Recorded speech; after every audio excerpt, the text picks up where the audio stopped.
नमस्कार दोस्तों, हमारे इस चैनल पर आप सभी का स्वागत है। अगर आप भी भगवान श्री कृष्ण के भक्त हैं, तो कमेंट में जय श्री कृष्ण जरूर लिखें। आशा करते हैं आपको वीडियो पसंद आएगी। तो चलिए शुरू करते हैं। 24 घंटे बाद आत्मा शव के पास क्यों लौटती है? इस धरा पर जो भी जन्मा है उसका नाश होना तय है। जो भी इस दुनिया में आया है उसे एक दिन जाना ही पड़ता है, क्योंकि मृत्यु एक अटल सत्य है जिससे कोई नहीं बच पाया है।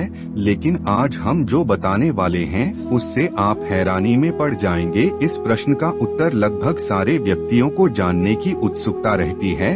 यह प्रश्न सबके मन में एक पहेली बना हुआ है। दोस्तों, हमारे परिवार का हिस्सा बनने के लिए चैनल को सब्सक्राइब करके बेल आइकन प्रेस जरूर कर ले। आज हम आपको बताएंगे कि आखिरकार मरने के बाद आत्मा 24 घंटे में बाद फिर से अपने शव के पास क्यों लौट आती है, और यह भी बताएंगे मृत्यु किस प्रकार होती है।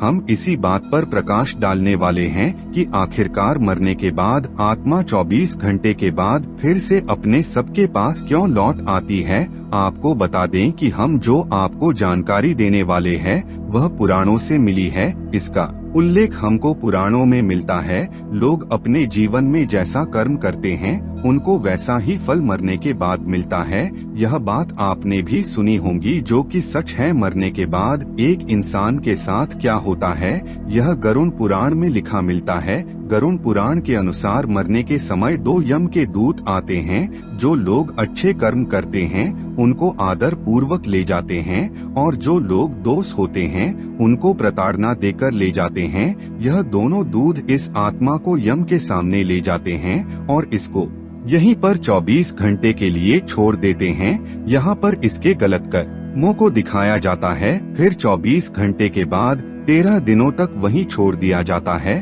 फिर जहाँ से लाया जाता है वहीं पर छोड़ दिया जाता है।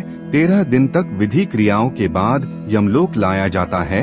अब जान लेते हैं कि मृत्यु किस प्रकार होती है। मृत्यु से कुछ समय पूर्व मनुष्य को बड़ी बेचैनी, पीड़ा और छटपटाहट होती है, क्योंकि सब नाड़ियों में से प्राण खींचकर एक जगह एकत्रित होता है।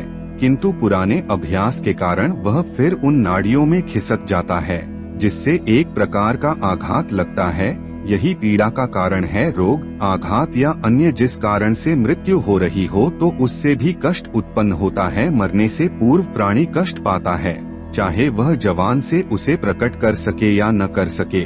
लेकिन जब प्राण निकलने का समय बिल्कुल पास आ जाता है तो एक प्रकार की मूर्छा आ जाती है, और उस अचेतनावस्था में प्राण शरीर से बाहर निकल जाते हैं। जब मनुष्य मरने को होता है तो उसकी समस्त बाह्य शक्तियाँ एकत्रित होकर अंतर्मुखी हो जाती हैं और फिर स्थूल शरीर से बाहर निकल पड़ती हैं। जीव का सूक्ष्म शरीर बैंगनी रंग की छाया लिए शरीर से बाहर निकलता है।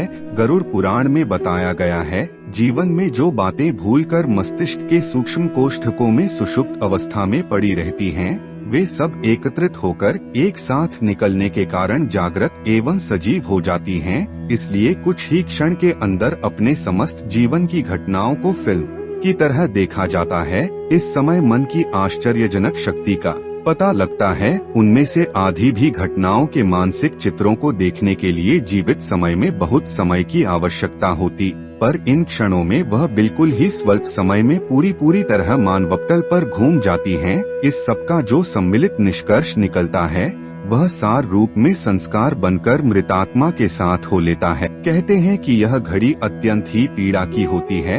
एक साथ 1000 बिच्छुओं के दंश का कष्ट होता है। कोई मनुष्य भूल से अपने पुत्र पर तलवार चला दे और वह अधक्टी अवस्था में पड़ा छटपटा रहा हो, तो उस दृश्य को देखकर एक सहृदय पिता के हृदय में अपनी भूल के कारण प्रिय पुत्र के लिए ऐसा भयंकर कांड उपस्थित करने पर जो दारुण व्यथा उपजती है, ठीक वैसी ही पीड़ा उस समय प्राण अनुभव करता है।